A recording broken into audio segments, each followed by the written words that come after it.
Bismillahirrahmanirrahim. Assalamualaikum warahmatullahi wabarakatuh. Bertemu lagi dengan saya di mata kuliah jaringan nirkabel. Pada pertemuan kedua,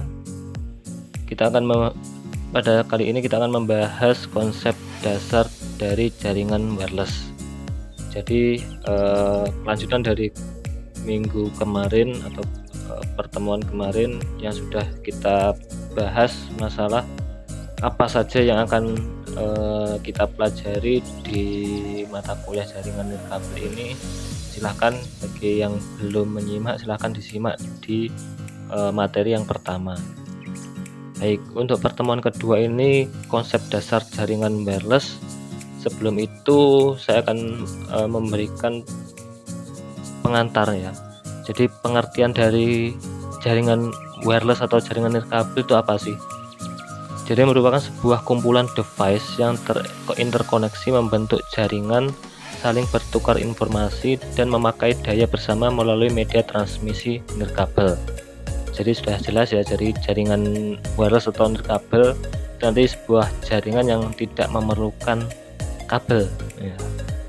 Oke, jaringan wireless sendiri merupakan jaringan nanti yang menggunakan gelombang radio sebagai media penghubungnya, seperti itu. Jadi yang kita bahas nanti adalah gelombang radio.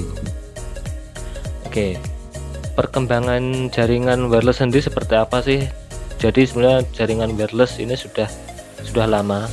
Jadi kalau merujuk sebenarnya sudah dari tahun 1800-an itu sudah mulai ada. Tapi nanti di sini kita langsung membahas jaringan wireless mulai dari first generation atau generasi pertama. Ya, di generasi pertama yang bisa dilakukan yaitu basic voice service. Dia hanya untuk service suara ya, service suara, kemudian sama analog base protocol. Kemudian di generasi kedua itu sudah mulai meningkat, yang sudah ada voice-nya, kemudian jaringan digitalnya itu memakai GSM dan CDMA, itu sudah bisa untuk internetan juga. Kecepatannya itu 64 kbps. Kemudian generasi ketiga itu sudah ada multimedianya juga, teks, internet, kemudian menjadi first mobile broadband. Jadi mobile broadband itu jaringan yang lebih besar ya, jaringan dengan kapasitas besar, yaitu 3G. Kecepatannya pada saat awal di launching itu sudah mencapai 2 megabyte per second atau 2000 kbps. Kemudian generasi keempat itu sudah mulai berkembang, kecepatannya sudah mencapai 100 megabyte per second atau 100.000 kbps. Kemudian sekarang sudah mulai muncul generasi kelima. Nah, kalau ini yang generasi 2 itu 91, generasi ketiga itu 98, kemudian 10 tahun berselang itu generasi keempat 4G, kemudian 12 tahun berselang muncullah generasi kelima ya, 5G. Tapi ini yang masih menjadi, ada juga kontroversi atau ada juga yang masih memperdebatkan masalah 5G ini. Tapi pada dasarnya 5G ini memang kualitas yang baik ya, jadi kecepatannya itu sudah sampai 10 GB per second ya. Dia mendukung untuk layanan IoT, kemudian kualitas video bisa HD, 3D, bahkan ultra video juga sudah bisa. Jadi 5G ini sudah di depan mata, tinggal kita mengadopsi teknologinya saja. Tapi pemerintah Indonesia mungkin masih belum mengadopsi ini. Itu. Tapi kita tunggu saja nanti. Oke, kemudian kita membahas sekarang jaringan kabel versus jaringan wireless. Kenapa kok sekarang yang berkembang jaringan wireless? Padahal jaringan kabel kan juga masih bagus. Nah, di sini. Saya akan jelaskan dulu keuntungan dari jaringan kabel. Sebenarnya jaringan kabel itu yang saat ini masih juga banyak dipakai ya, tapi biasanya jaringan kabel itu lebih dipakai sebagai backbone-nya atau penyangga utama dari koneksi besar. Karena yang pertama dia anti gangguan sinyal. Jadi karena kabel dia tidak ada interferensi dari sinyal-sinyal atau frekuensi-frekuensi lain di sekelilingnya, dia tidak ada. Kemudian kecepatan transfer data. Nah, keunggulan kabel memang di kecepatan transfer data memang sangat tinggi, jadi kecepatannya bisa jadi lebih cepat daripada jaringan wireless. Kemudian dari segi keamanan juga lebih secure ya, karena tidak ada yang bisa membobol, karena kalau kabel kan otomatis sudah terlihat di dalamnya ya. Di dalam kabel itu pasti tidak ada yang mensabotase, kecuali ya kita potong kabelnya, itu nanti bisa juga langsung putus. Nah, atau kalau mau menyadap ya harus ke servernya, seperti itu. Kemudian biaya, ini biaya sebenarnya relatif ya. Biaya sebenarnya relatif ketika dilihat dari pemasangannya seperti apa, kebutuhannya seperti apa. Kalau memang untuk backbone itu biasanya memang dilihat dari jangkauan, kemudian infrastruktur yang ada. Kalau misal masih memungkinkan pakai kabel, itu pasti semua provider operator itu pasti memakai kabel. Apalagi kalau yang sekarang untuk backbone biasanya ya kita kalau yang teknologi kabel ya serat optik ya, fiber optik, itu yang kecepatannya memang sangat tinggi. Kemudian dari bandwidth ya juga lebih besar ya, jadi dari kabel itu akan lebih cepat kecepatannya, seperti itu. Tapi dibalik itu semua juga ada kekurangan dari jaringan kabel. Yang pertama, kenapa ini menjadi kelemahan daripada jaringan WiFi nanti wireless? Yang pertama, skalabilitas. Jadi untuk memperluas jaringan kabel itu juga tidak mudah ya. Beda dengan kita nanti membuat atau memperbesar atau memperbanyak jaringan internet itu ketika kabel, maka ketika kita mau menambah satu user maka harus kita tambah juga dengan satu kabel. Nah, itu kalau misal infrastrukturnya tidak memadai dan lain sebagainya, ya itu akan susah juga menambah satu kabel. Apalagi kalau misal di gedung-gedung dan lain sebagainya, itu kita harus berobos dan lain sebagainya di lorong-lorong. Ya, itu yang menjadi kelemahan. Kemudian tidak nyaman. Tidak nyamannya itu tadi, jadi fleksibilitas ini tidak nyaman juga berhubungan juga dengan fleksibilitas ya. Jadi jaringan kabel ini ketika kita sudah identik kalau jaringan kabel itu pasti pakai PC ya. PC kita harus colokkan kalau kita mau berpindah tempat, kemudian kalau kita mau sharing atau mau sharing printer dan sebagainya, itu yang kurang nyaman, kurang fleksibel. Kemudian area jangkauannya juga, jadi kalau kabel ya satu kabel untuk satu user. Kemudian jangkauannya bagaimana? Jangkauannya juga akan terbatas juga ketika kita mau ketika mungkin antar pulau itu masih ada, juga yang antar benua, tapi otomatis biayanya juga akan sangat mahal, seperti itu. Jadi ketika jangkauan itu juga menjadi kelemahan dari jaringan kabel. Kemudian untuk kelebihan sendiri dari jaringan nirkabel, yang pertama mobilitas ya. Jadi memang karena tanpa ada kabel maka user ketika mau bergerak ke sana kemari, kemudian jaringan itu dipindah ataupun berpindah tempat itu sangat mudah. Kemudian skalabilitas. Jadi ketika mau memperluas jaringan ya, menambah user, menambah akses dan lain sebagainya, itu sangat mudah ya, tidak perlu menambah kabel dan lain sebagainya. Ataupun kalau kita menambahkan akses point, kita tinggal istilahnya tembak-tembakan ya, point to point, koneksi point to point itu juga sangat bisa, seperti itu. kemudian waktu, biaya, dan konektivitas.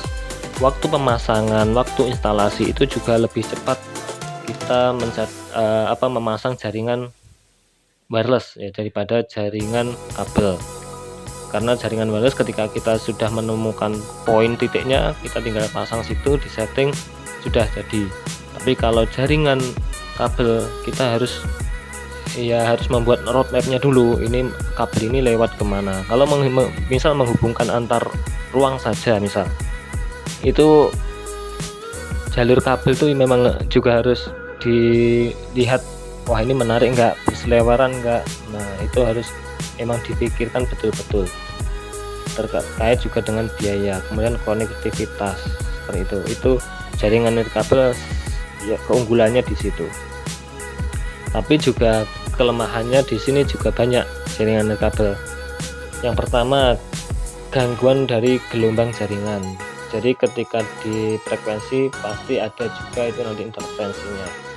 Jadi karena ya kita tidak tahu ya di udara ini frekuensi yang mana saja yang ada di area ini, kita juga tidak tahu. Bisa jadi itu menyebabkan gangguan jaringan juga bisa, karena bentrok dan sebagainya. Kemudian keamanan data kurang terjamin. Ya kita tidak bisa memastikan bahwa data yang kita kirim itu lewat mana saja, karena mungkin juga ada yang menyadap. Kalau sekarang pakai WhatsApp, pakai macam-macam itu kan ada juga, maka keamanan ini juga yang masih menjadi topik juga ya, keamanan jaringan. Kemudian konfigurasi yang lebih rumit. Memang untuk setting access point ya sedikit lebih rumit daripada ketika kita setting kabel. Kalau setting kabel tinggal colokan IP udah beres. Tapi kalau setting wireless kita pasti akan setting macam-macam, setting firmware-nya, setting IP-nya, ya setting SSID-nya, kemudian setting keamanannya. Seperti itu. Kemudian kapasitas jaringan terbatas ya. Jadi kapasitas jaringan terbatas ini access point sendiri juga atau wireless ini juga memiliki kapasitas. Jadi ketika sudah mencapai berapa itu juga berpengaruh juga nanti terhadap konektivitas. Kemudian biaya investasi cukup mahal. Kalau kalau teknologinya misal pakai satelit dan sebagainya itu memang sangat mahal. Jadi ketika investasi mahal itu ketika berhubungan mungkin untuk backbone, yaitu investasinya memang agak mahal. Tapi kalau misal untuk jaringan perkantoran atau home office itu biayanya bisa lebih murah daripada memakai kabel.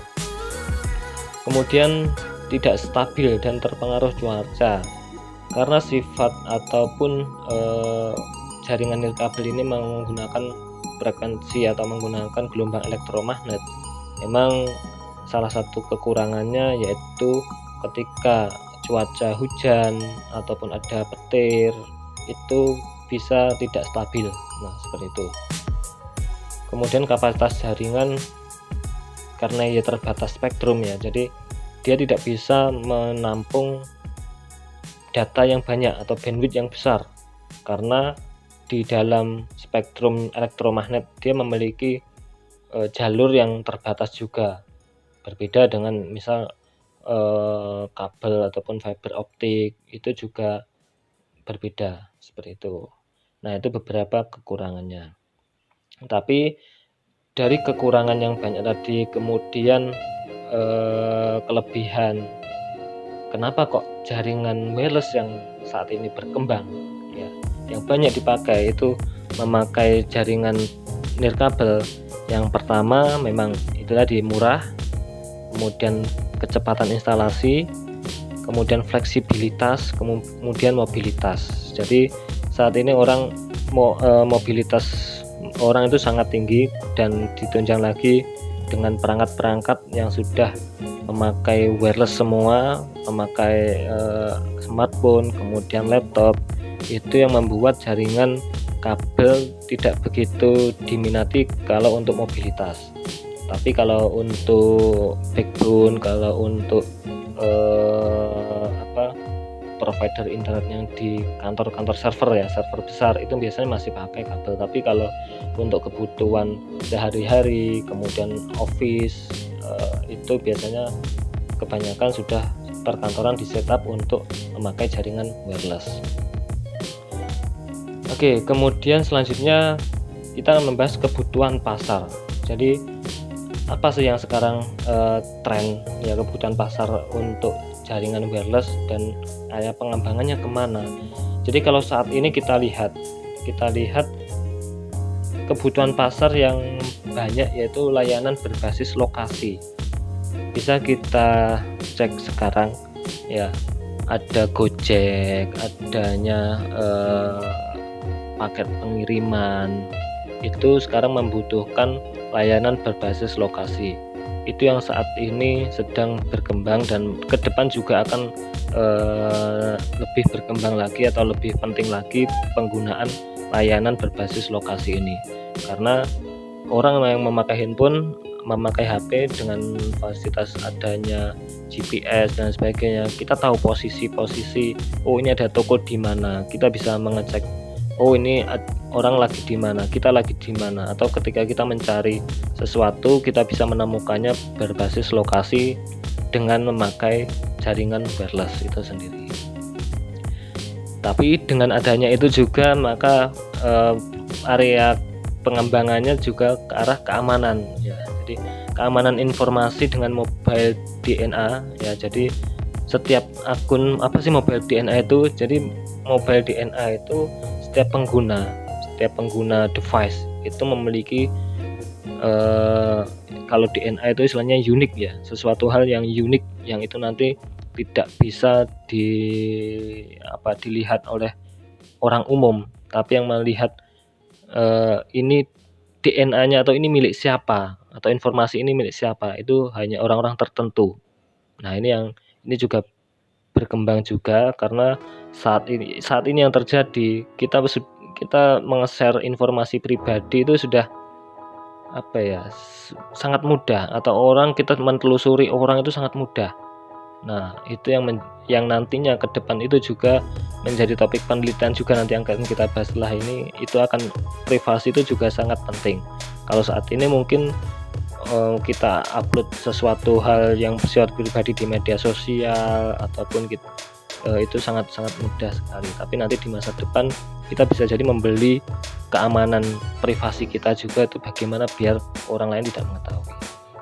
Kemudian selanjutnya penerapan teknologi 5G ini yang sekarang juga sudah mulai ramai didengungkan penerapan 5G ini, karena di Cina memang sudah teknologinya sudah ada ya, di Huawei itu juga sudah ada, cuma mungkin infrastrukturnya juga karena kita masih 4G, kemudian membangun infrastruktur 5G itu juga investasinya juga sangat besar, dan mungkin juga analisis dampak nanti ketika internet semakin besar dan sebagainya, dampak sosialnya itu juga kita juga belum tahu juga nanti seperti apa.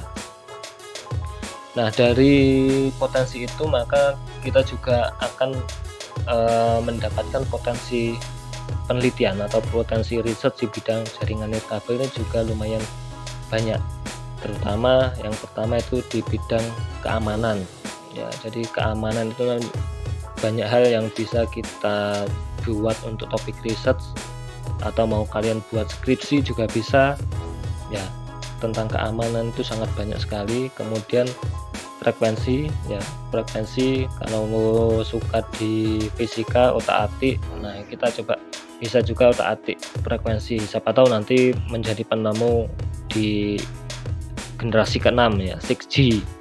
Nah itu juga bisa. Kemudian karena 5G sendiri juga ada yang kemarin katanya dari orang penemunya juga dari orang Indonesia kan, nah seperti itu. Kemudian mobilitas dari sebuah jaringan itu juga bisa kita kita buat penelitian bagaimana penerapannya untuk berbasis lokasi tadi, efektivitasnya, kemudian presisinya dan sebagainya. Itu bisa kita buat penelitian, apalagi kalau misal dimasukkan artificial intelligence sistemnya dan sebagainya, itu akan sangat bagus. Kemudian selanjutnya potensi research di bidang implementasi di daerah perbatasan. Nah, bagaimana kita menerapkan teknologi wireless ini di daerah perbatasan, itu juga menjadi topik penelitian tersendiri. Nah, semoga nanti juga setelah ikut kuliah ini ya, sampai akhir nanti ya, sampai pertemuan 14 nanti bisa mendapatkan ide untuk topik-topik penelitian di skripsi seperti itu.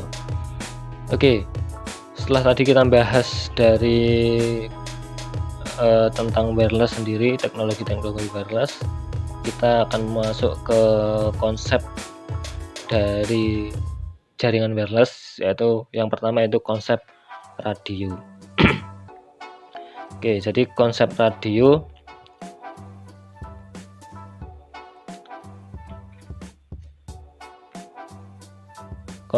di sini karena teknologi komunikasi wireless itu menggunakan gelombang elektromagnet ya untuk mengirimkan sinyal jarak jauh.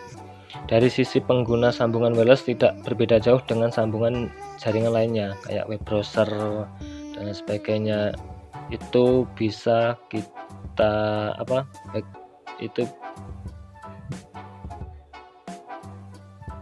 Oke, bagaimana cara kita melihat pancaran gelombang dari card wireless kita? Kan tidak mungkin ya kita melihat gelombang radio itu. Nah, apa sih gelombang itu?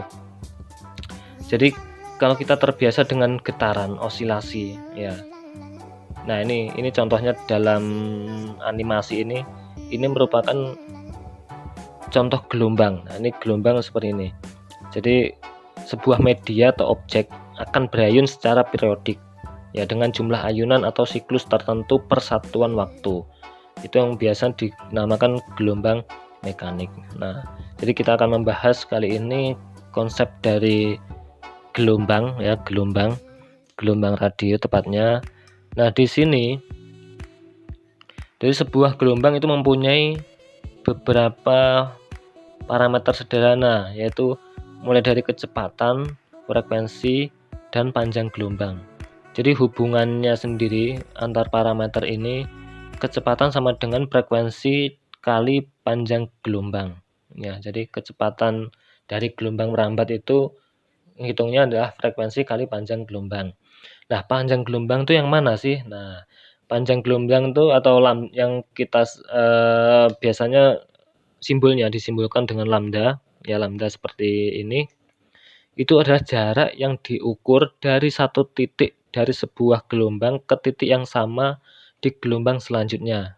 Nah, ini seperti di contoh seperti ini ya. Ini lambda, ini panjang gelombang, ini satu panjang gelombang dari satu titik ya ke titik yang lain yang sama. Nah, ini. Kemudian frekuensi itu adalah jumlah dari gelombang yang melalui titik tertentu dalam sebuah periode waktu, diukur dalam getaran per detik. Ya, jadi frekuensi itu banyaknya gelombang ya, jumlah gelombang. Ya, ini namanya kalau satu gelombang itu dari puncak sini ke puncak sini, ini satu gelombang. Ya. Itu di satuannya hertz atau yang disingkat dengan Hz ya. Frekuensi dengan hertz.